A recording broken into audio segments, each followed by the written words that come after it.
Bonjour, chers auditeurs et auditrices. Une nouvelle capsule vidéo vient de paraître. Les productions Nosferatu présentent les consultations du Docteur Noir. L'analyse est une sonde. Jetée profondément dans l'océan, elle épouvante et désespère le faible. Mais elle rassure et conduit le fort qui la tient fermement en main. Entrez, entrez, si cela vous intéresse. Vous bénéficierez d'une consultation gratuite avec le Docteur Noir. Qui est le Docteur Noir? C'est un personnage du roman d'Alfred de Vigny, intitulé Stello, publié en 1832. Le poète Stello va le consulter car il se sent mal à l'aise dans la société. Il se questionne sur sa place et la place du poète dans la société et l'ordre du monde, en se demandant pourquoi il est ainsi fait. Le Docteur Noir est un fin analyste des choses politiques et philosophiques qui, depuis la Révolution, ont entraîné la France républicaine du 19e siècle sous le joug napoléonien. Les injustices sociales, l'inversion bourgeoise des valeurs, l'instabilité du régime avec la Restauration puis la Révolution de 1830 lui font dire que la politique et la poétique sont désormais deux choses totalement inconciliables. Il se fait le critique de tous les régimes, qu'ils fussent la monarchie héréditaire, la monarchie constitutionnelle, la république bourgeoise, aristocratique ou populaire. Dans sa consultation avec Stello, à un certain moment, il fait ce commentaire. « L'orgueil, père de toutes les aristocraties, et l'envie, mère de toutes les démocraties possibles. » Par un prodige inexpliqué, le Docteur Noir a fait sa réapparition au 21e siècle.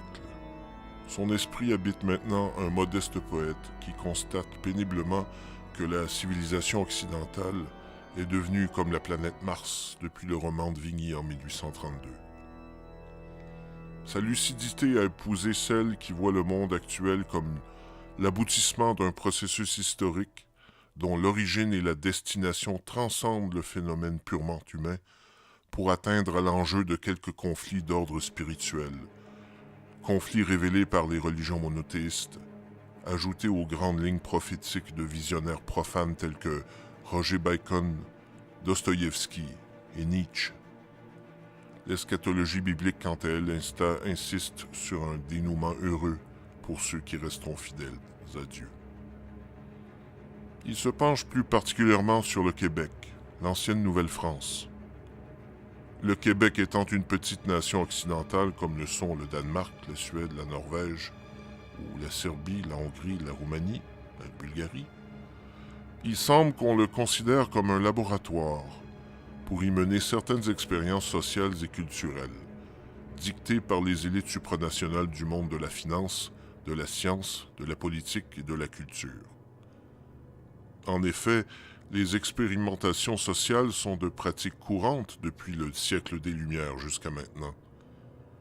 Ce n'est qu'une suite sans repos de réformes, de nouvelles théories et de révolutions entreprises par les élites qui fait de l'Occident un véritable laboratoire où les êtres humains sont des cobayes que l'on présente, selon la formule usuelle, comme l'humanité en constante évolution, laissant croire aux volontés individuelles et collectives qu'elles sont libres de leur conscience et de leur devenir, alors que ce n'est qu'illusion, un rêve vaporeux. Une tromperie à la fois risible et tragique qui est abordée impitoyablement par le Docteur Noir. Le monde entier, et occidental en particulier, a changé complètement de paradigme de civilisation en seulement quelques décennies, ce qui est assez inhabituel dans l'histoire des civilisations. Ce changement accéléré est dû à des volontés puissantes qui agissent bien au-dessus du commun, en coordonnant leurs intérêts propres et en convergeant vers un but qui dessert davantage leur vision du monde que le bien-être des hommes. Et ce monde, il semble certes au bord d'un gouffre, mais peut-être pas celui qu'aiment à décrire les grands médias, les politiciens et les vedettes d'Hollywood, c'est-à-dire celui de la catastrophe écologique et du harcèlement sexuel. Non que ces deux choses ne soient un problème, mais ce qui transcende la multitude de préoccupations sociales pointues qui affligent tant nos contemporains, ce qui est plus grave et ce qu'on oublie, c'est que la liberté même de conscience est menacée par une pensée unique qui est en fait une anti-pensée, l'absence même de pensée, et c'est la plus grande catastrophe qui soit. Le verbe est mis au service d'un discours et d'un geste, mais le discours est ronflant, et le geste est bien autre chose que ce que proclame le verbe. Or, la pensée cohérente, la réflexion, permettent de démasquer le verbe factice ou irréfléchi, commandé de plus haut, et de reconnaître la nature et le but du geste. Car sans pensée cohérente ou réflexion, il n'y a point de liberté de conscience, et sans liberté de conscience, pas de liberté spirituelle, intellectuelle et culturelle. Sans cela, il n'y a plus de peuple distinct ou d'individus. Il ne reste plus aucune humanité dans un paysage à l'apparence humaine qu'on présente comme l'apogée de l'évolution, mais seulement une désolation et une machine commandant l'automation des masses comme des individus mis au service d'intérêts particuliers, égoïstes et vaniteux, qui ne se dévoilent certes pas pour ce qu'ils sont, mais continuent à se dissimuler derrière les formules bénies d'humanitarisme, de philanthropie et d'évolution positive. Cela est inutile de le dire, n'annonce rien de bon pour l'avenir du genre humain. Nous parlons de sujets chauds. Certes, l'environnement est important aussi. Il faut protéger l'intégrité et la dignité de la vie sous toutes ses formes. Ce devrait être une noble tâche de l'être humain. Mais on détourne l'attention des masses sur la liberté de conscience pour ne parler que d'environnement comme une litanie religieuse, de MeToo, du libéralisme sexuel, des téléphones intelligents et de l'intelligence artificielle, comme si ces sujets résumaient la seule réalité humaine. Cependant, des questions d'intérêt général qui touchent tout le monde sont négligées. Par exemple, pourquoi la légitime souveraineté des nations a-t-elle disparu? Pourquoi sont-elles à la remorque du diktat supranational de l'élite globale comme les banques, le complexe militaro-industriel, les pharmaceutiques, la commission trilatérale, les Bilderberger, les Nations Unies, l'Union européenne et les autres grands organismes supranationaux?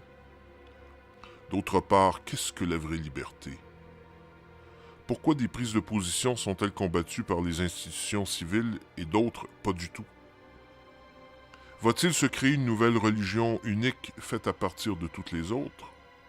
Une religion mondiale? Sera-t-elle basée sur un ésotérisme ou un exotérisme, ou les deux? Que penser d'un régime mondial unique dirigé par les oligarques de l'élite globale? Qu'adviendra-t-il des petites nations comme le Québec? Seront-elles balayées dans le néant pour satisfaire aux plans prévisionnels et aux objectifs de ces élites? Comment faire en sorte que les populations s'y soumettent et l'acceptent de bon gré? Ou par la contrainte, ou les deux?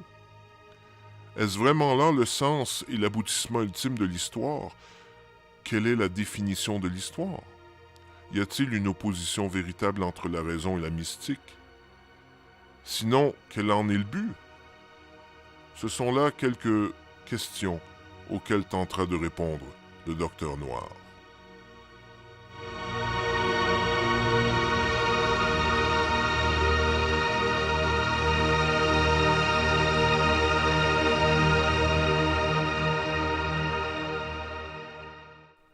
Certains détracteurs considéreront avec moquerie ou mépris les consultations du Docteur Noir. Ils lui reprocheront d'avoir entrepris un projet de mauvais goût, projet impertinent et de mauvais calcul pour avoir transposé grossièrement dans l'ère contemporaine le personnage d'un roman de Vigny qui s'adresse à une autre époque, à un autre peuple, et de le faire d'une manière artificielle, gratuite et sans pertinence, avec des sujets peu crédibles et taxés de conspirationnistes. Ils le regarderont avec ce dédain arrogant qui est propre aux gens de grande instruction universitaire, fiers de leur position sociale, de leur carrière, de leur expertise, mais incapables de conscience transcendante, d'intelligence symbolique et d'autonomie intellectuelle, craignant trop de se projeter dans une aventure de l'esprit qui soit aussi exigeante que celle qui s'apprête à se dévoiler dans les consultations du docteur Noir. Ils l'accuseront de grappiller ça et là dans des matières historiques, sociales, philosophiques, politiques, ésotériques et religieuses trop complexes pour lui. Ils lui reprocheront de piller des conceptions dans des classiques de la littérature au degré de laquelle il n'arrive même pas à se hisser lui-même, ne serait-ce que par une touchante éloquence et une écriture qui n'est pas médiocre, mais qui s'est mise au service d'un but médiocre. Il ne suivra son modèle du docteur Noir que très inexactement, ne respectant pas le génie de Vigny, étant incapable de décortiquer la réalité humaine selon les postulats actuels exigés des sciences, les sciences pures, les sciences humaines et sociales, et tentant d'expliquer le monde par des thèses sensationnalistes et conspirationnistes. Conspiration! Ce mot a été banni du vocabulaire de la vie publique pour véhiculer un sens qui est complètement refusé de la sémantique sociale régnante, parce que, selon les détracteurs, il ne constitue pas une explication rationnelle des phénomènes qu'il prétend traiter. C'est le fruit du délire d'un individu qui n'a pas accompli d'études universitaires. C'est la manifestation d'une méconnaissance du monde et de soi-même, d'une imagination pervertie par de nombreux autres qui emplissent l'Internet de théories fantaisistes ou fantastiques. Comme si la dissimulation et les intentions fourbes ne pouvaient former un système élargi et ne se borner qu'à de petites combines de larcins médiocres, montées par de petites gens vulgaires, sans véritable influence. Nos cousins français qui ont lu Vigny et Stello plus particulièrement auront cette surprise. Quoi? Y aurait-il un docteur noir au Québec? Un docteur noir québécois au 21e siècle? Ah! Mais pourquoi consulter ce nouveau docteur noir aujourd'hui? Et qui est-il d'abord? Un autre charlatan de l'Internet? Un autre prédicateur de malheur? Un autre théoricien de la conspiration, comme je le disais précédemment? Un autre chevalier rêveur? Un cyber-évangéliste? Un philosophe fou? Un artiste frustré? Un pervers narcissique en mal d'attention? Un raté social? Un intrigueur qui s'ennuie? N'essayons pas de le ranger dans une de ces catégories qui, certes, abondent partout sur la toile électronique, comme dans la rue. Or, voici la véritable raison qui explique sa réapparition en notre siècle. L'effort d'une âme, d'une intelligence, d'un cœur, d'un esprit épris de vérité qui aime à réfléchir sur la nature humaine et l'histoire, qui s'inquiète et s'indigne de la fourberie érigée en système, et qui désire servir ses semblables en toutes les choses qui leur seront utiles pour que le grand voyage de la vie se fasse avec quelques points de repère dans la jungle ou le désert du monde. Telles sont les seules raisons qui motivent sa démarche. Telles sont les seules raisons qui motivent le docteur Noir. Il attirera l'attention du public sur certains sujets qui sont d'un intérêt qu'on ne peut éviter, pour peu que l'on accorde de l'importance à la vie du monde et à notre propre vie, à la dignité humaine, et qui demandent qu'on les chérisse. Il considère donc de son devoir de s'adresser à ses semblables et d'en appeler à leur intelligence, à leur sensibilité, à leur raison, pour que ceux-ci se fissent une idée en quoi la réalité du monde, telle qu'elle l'est aujourd'hui, dépasse de bien loin celle du temps de Vigny, lorsqu'il écrivit son roman de Stello au début du 19e siècle.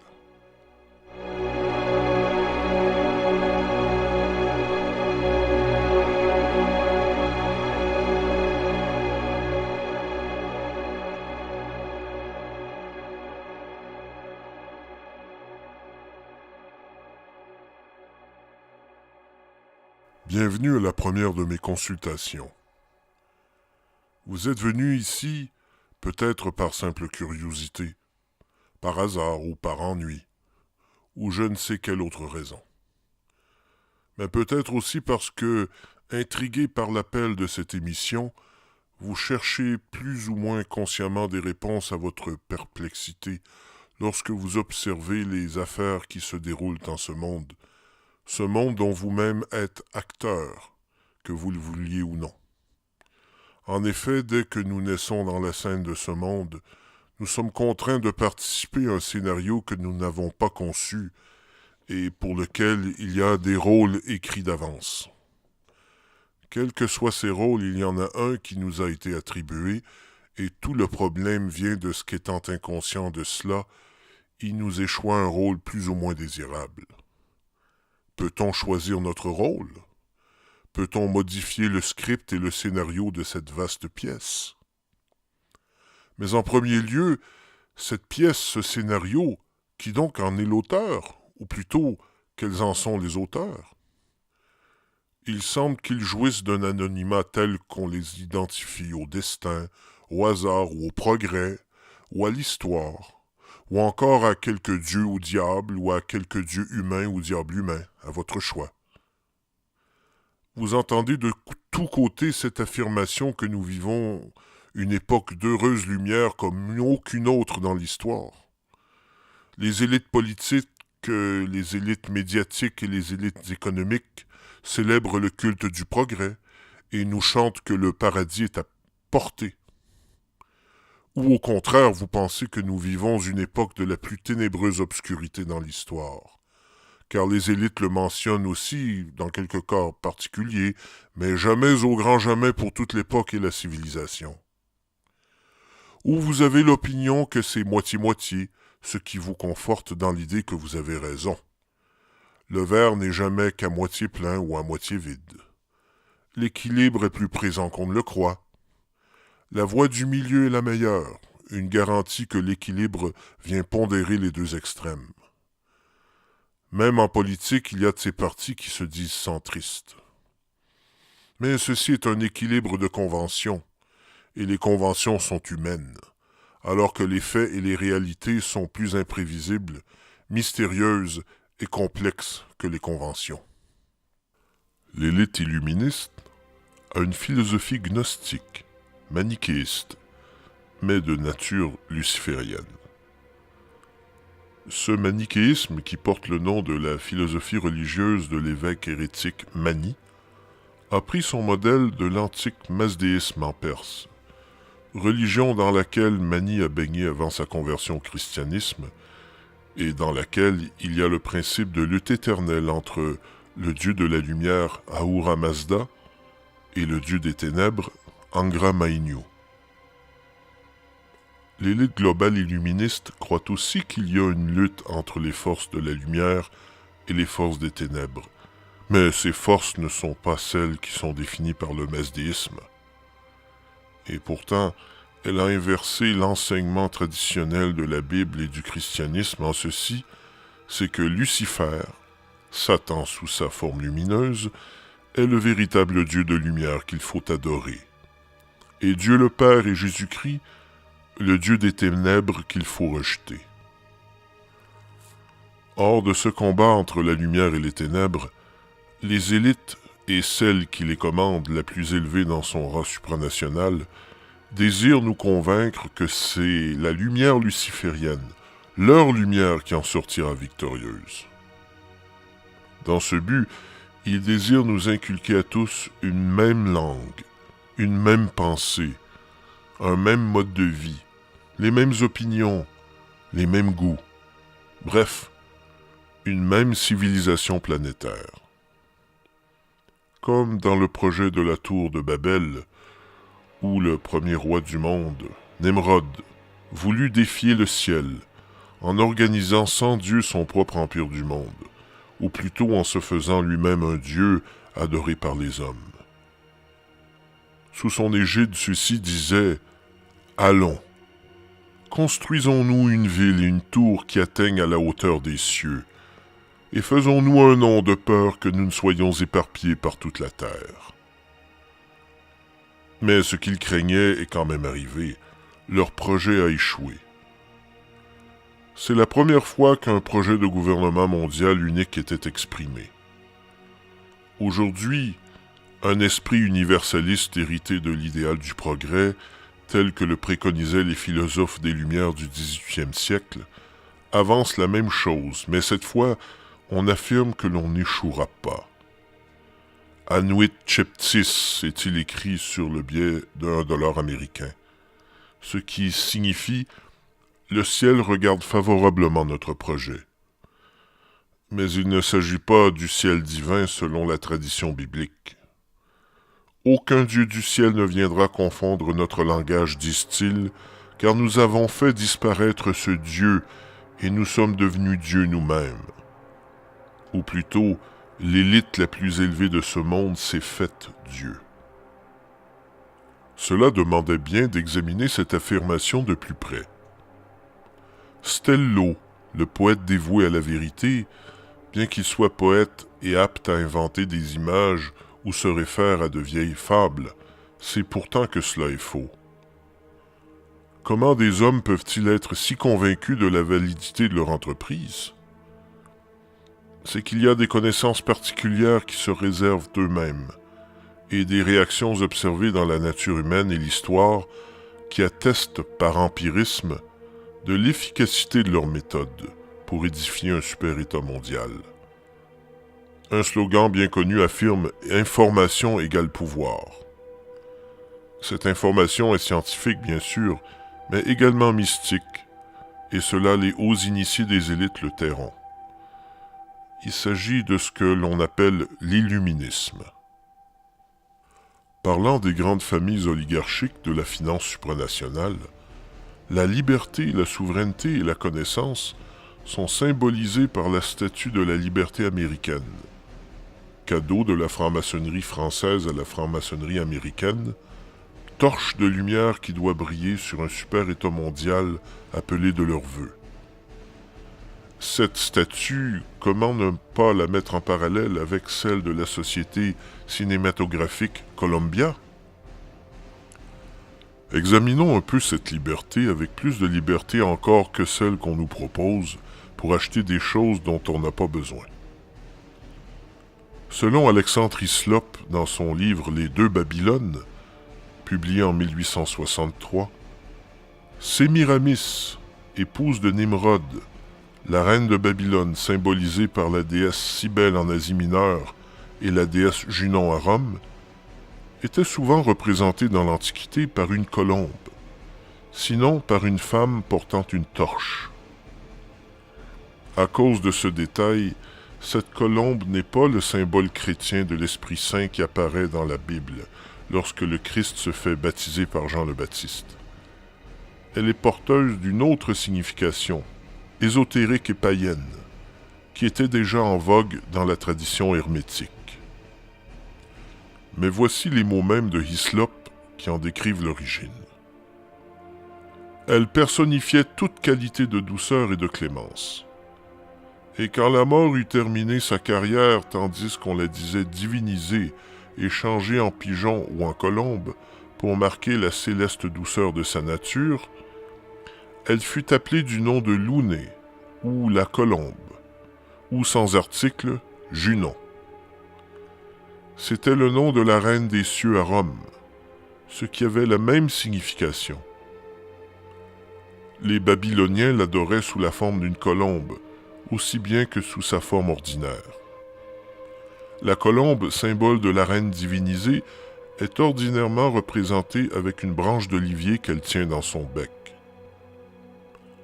Sous sa forme lumineuse, elle porte à la main la même branche, comme on peut le voir sur des médailles antiques, telles qu'elles apparaissent à l'écran en ce moment. Et c'est de là sans doute qu'elle a tiré son nom, car Sémiramis en chaldéen signifie Zemir Ramit, ce qui veut dire celle qui porte le rameau.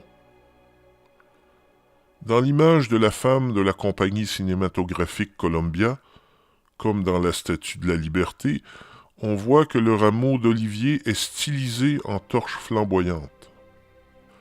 Pour prouver la concordance de la version romaine de Sémiramis avec la Junon et avec le symbole de la colombe, l'écrivain romain Ovide le confirme dans ses Métamorphoses, livre 4. Semiramis in colombam. Sémiramis changé en pigeon, ce dernier oiseau étant de même famille que la colombe. On peut remarquer dans l'image que la déesse Héra Junon de la société cinématographique Columbia est aussi vêtue de bleu et de blanc. Dans la Bible, Apocalypse chapitre 17, verset 5, son exacte correspondance, la grande prostituée, est revêtue de pourpre et d'écarlate, couleur royale et sanglante, symbolisant la domination et la guerre. Mais on a voulu lui donner un air de probité et de pureté dans sa version moderne, en leur substituant le bleu et le blanc. La déesse est juchée au sommet d'une ziggourate, une pyramide babylonienne qui compte 6 degrés, ce qui représente le système décimal babylonien, mais aussi un multiple du chiffre de la bête de la Révélation, 666, dans l'Apocalypse, chapitre 13, verset 18. Il y a aussi les 3 masses nuageuses derrière la déesse qui forment les 3 pyramides égyptiennes de Khéops, Képhren et Mykérinos. Comme nous avons vu, cette Héra Junon est considérée dans la tradition hermétique comme la reine du ciel, la déification de l'épouse de Nemrod, l'infâme Sémiramis, instigatrice de l'idolâtrie universelle, la grande prostituée dans l'Apocalypse, chapitre 17, versets 2 à 5, et qui a été appelée à régner sur Babel après la mort de son époux. Elle doit régner sur le monde comme la grande déesse mère, dans une nouvelle religion mondiale, jusqu'à ce que le Verbe perdu selon la tradition maçonnique soit retrouvé, c'est-à-dire jusqu'à la résurrection symbolique de Nemrod, par l'instauration d'un ordre païen final dans les affaires humaines, sous la direction de l'élite globale illuministe. C'est donc un système de référence composite, un métissage qui fait appel aux mystères initiatiques babyloniens, égyptiens et gréco-romains. Mais comme le fait remarquer le révérend père Festugière dans son ouvrage « La révélation d'Hermès Trismégiste », tome 2, le dieu cosmique, toutes ces traditions partent d'une origine commune remontant à la période la plus archaïque de l'histoire de l'humanité. Elles constituaient la religion cosmique primitive, qui s'est scindée en multiples variétés avec l'évolution et l'expansion géographique des différents peuples dans l'histoire. La documentation la plus significative de cette tradition primitive unique remonte au Corpus Hermeticum, ouvrage qui a brûlé dans l'incendie de la grande bibliothèque d'Alexandrie au IVe siècle avant Jésus-Christ.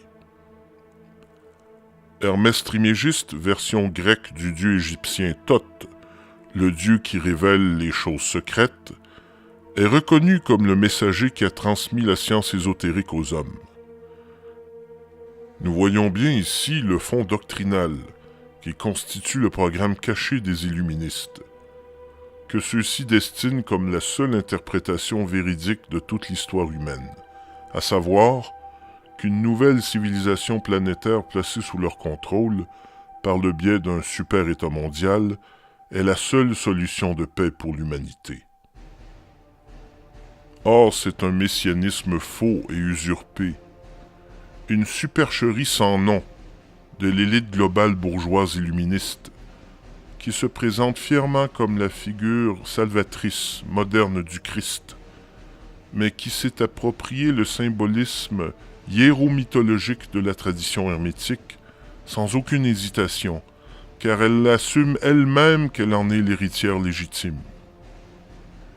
S'étant donc faite la dépositaire du fond doctrinal qu'elle s'est octroyé au fil des 3 derniers siècles, elle agit selon les principes auxquels elle adhère, ceux qui l'identifient plutôt comme l'Antichrist, un antichrist collectif et institutionnalisé, mais qui aura besoin d'une figure unique de sauveur et de rassembleur pour séduire les nations. Celui-ci sera-t-il le prince d'Angleterre William, dont les discours et activités philanthropiques sont bien connus, ou un quelconque de ses enfants, ou un président américain, ou les Nations Unies? Il est fort à parier que ce sera tout cela en même temps, qui coordonnera les discours, les lois et les projets en vue d'un super-État mondial. En effet, la base en existe déjà et y est déjà préparée. Les Nations Unies sont un gouvernement mondial qui n'est pas encore entré dans la phase de sa pleine autorité, mais cela ne saurait tarder. Et le Québec dans tout cela? Serait-il maintenant le lieu élu d'un ésotérisme ignoré dont la population servirait de laboratoire social pour expérimenter un nouveau type de civilisation? Faire de lance de ce super-État mondial? Un État mondial où serait instituée la religion de l'environnement, où il n'y aurait plus ni homme ni femme, mais des androgynes parfaits et parfaitement dociles aux amusements sexuels en vogue, dociles à l'élite globale et à ses subordonnés, les politiciens, les scientifiques et les médias? Ceux-ci fervents du nouveau paradis rétabli sur Terre par les communications numériques sans fin et sans débranchement possible, avec une puce implantée dans le cerveau et branchée sur le cerveau central d'Internet? Revenez-nous dans la prochaine émission où nous en approfondirons les notions.